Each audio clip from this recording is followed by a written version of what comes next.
I don't think anybody realizes how powerful your mind is. Everything you do in life and the way you carry yourself always comes from the mind.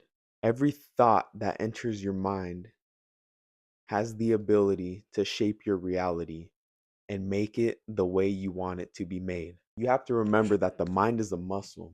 As I was growing up, I used to be a shy, quiet, awkward person, and my environment didn't help me at all to change any of this. My environment let me be that awkward, shy kid growing up, and my environment would put these labels on me that I was an awkward, shy, quiet kid growing up. And I believed all these labels they were putting on me up until I was 18 years old. But as I worked on my mind just as much as I worked on my fitness, all those negative labels I believed and became slowly dissipated. And you have to remember, what you think is what you become. I preach this so much because it is so true. And another thing, the mind is a muscle. You have to train it just as much as you train your physical body. This is how your mind impacts your life. Like I said, the mind needs to be trained just as much as your body. Once you work on the mind just as much as you work on your fitness or any other aspect, there's nothing that can stop you. For instance, it would be so hard for me to have a conversation that wasn't awkward because in my mind, I thought I was an awkward person. Now, whenever I'm in a conversation, I begin to think that all I'm having is a conversation with someone who is not above or below me, but just two equals sharing their thoughts, opinions, or experiences, or even emotions.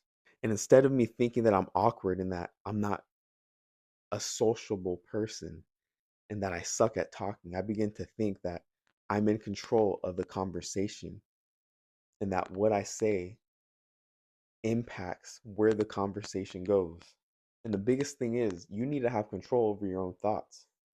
Of course, thoughts come and go, but you ultimately have the choice.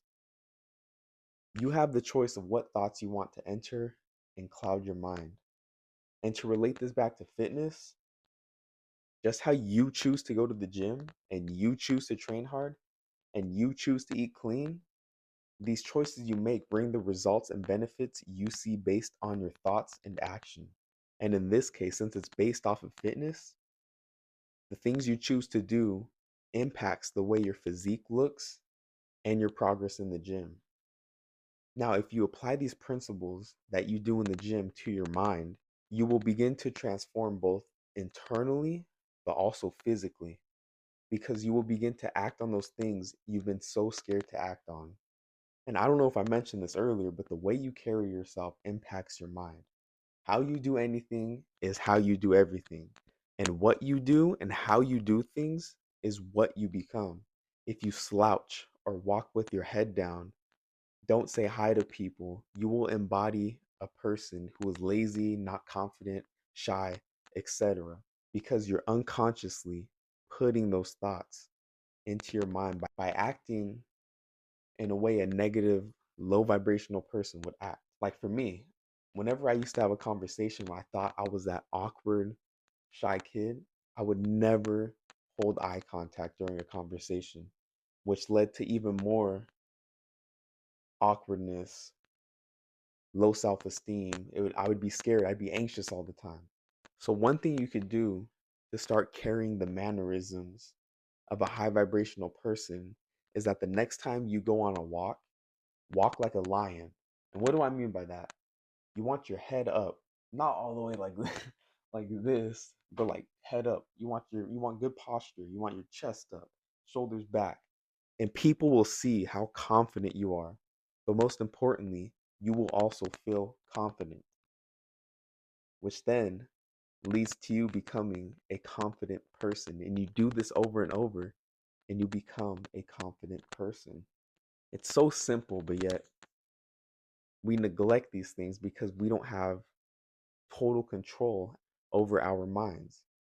And this is why you need to train your mind. And I've been there, saying that I would do one thing but never acted on it, or I would simply give up. And that was all due to my mindset.